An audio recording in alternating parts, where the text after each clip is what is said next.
বন্ধুরা এই লাল কালারগুলো নিচ্ছি, কেমন লাগছে দেখো। কোমরের বেল্ট দিচ্ছিল না, যুদ্ধ বুঝতে করে দুইটা নিচ্ছি, একবারে ডজন ধরে নিতে বলছে। তো তোমরা ডিসাইড করো কোনটা নেবো, লালগুলো নেবো না অন্যটা।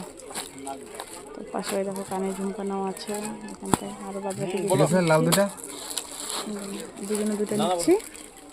আর বলো আর কি আছে? আর কি আছে দেখা যাও। আর কি লাগবে? আমাদের মার্কেট দেখছো বিশাল বড় মার্কেটটা, ঘুরে বেড়ালে অনেকটা দেখানো যেত। এটা নেওয়ার জন্য আসছে। তুমি তো বললে আসতে দেখা করি।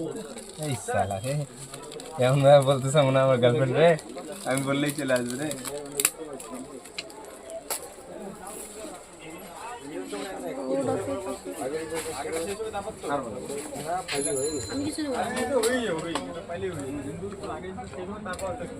আমার কানে